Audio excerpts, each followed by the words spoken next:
Hey, happy Monday. Hope you are doing well. It's the start of a new week, and I'm sure it's going to be an amazing week for you. This is In the Raw. It's unscripted, unedited, unpracticed conversation about any topic. And today I'd like to talk about Advent. It's an observation practiced by the Christian church for centuries. It actually started around the 3rd century or 4th century.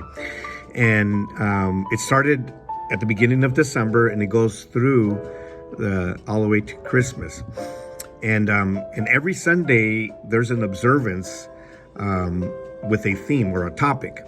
Yesterday's was hope, and every week there's a different topic. And so I'd like to talk about this. I'd like to talk about hope. You know, we all live with it. We all have hope. It's something that's part of our lives. And, you know, it's an expectation, it's a wish, it's a longing. And so it's something that we need. We need hope. You know, we can live without solid food for a couple of weeks. We can live without water for a couple of days. We can even live without oxygen for a couple of minutes. But we cannot live without hope, because we're always hoping for something. We're always forming expectations. But sometimes, you know, things don't turn out the way we expect, and we become disappointed. Why does this happen? Because we create false hopes. False in the sense that you know, we base it on our own criteria, doing things our way. And sooner or later, when we have that attitude, it's going to disappoint us. But, you know, if there's false hopes, I think that then there must be true hopes as well. And, you know, there are two kinds of hopes. And this is what I want to emphasize on. There are two types of hopes. We can hope for, or we can hope in. You know, and in life, we usually hope for. We have things that we hope for. It's part of our human nature. For example, you know, I can hope for a good job, or I hope for a wife or a husband if you're not married. We hope for a house.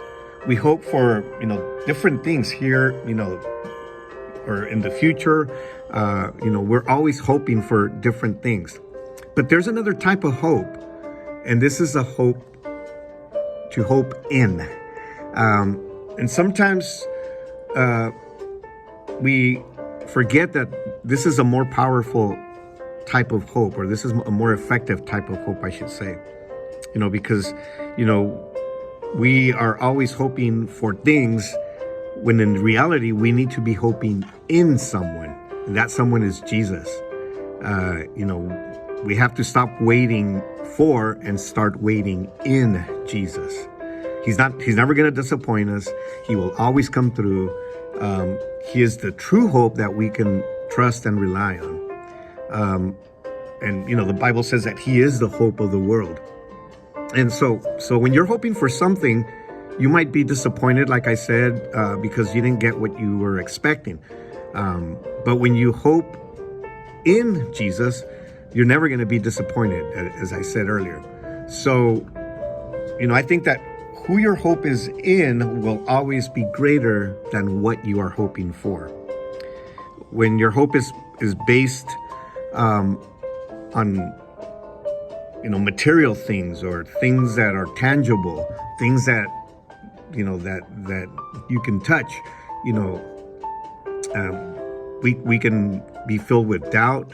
We can be filled with anguish and even fear. But when hope is based on promises, you know, when it's based on who we are hoping in, then we're going to live in confidence. We're going to live secure. We're going to live in peace. So we need to put our hope in him, and we have to put our hope in his promises. And so that's how we're going to experience the power of hope. It's good. It's okay to hope for, you know, we hope for things, and we always do, and it's okay. But you know, beyond that, we need to place our hope in Jesus, in him. And so I invite you to think about this, to reflect on this, and just kind of, you know, self-evaluate yourself. Am I hoping for things always? I need to stop and start hoping in, hoping that He will come through, hoping that He will cause things to happen, hoping that He will take care of me, hoping that He will have my back, instead of hoping for things to happen.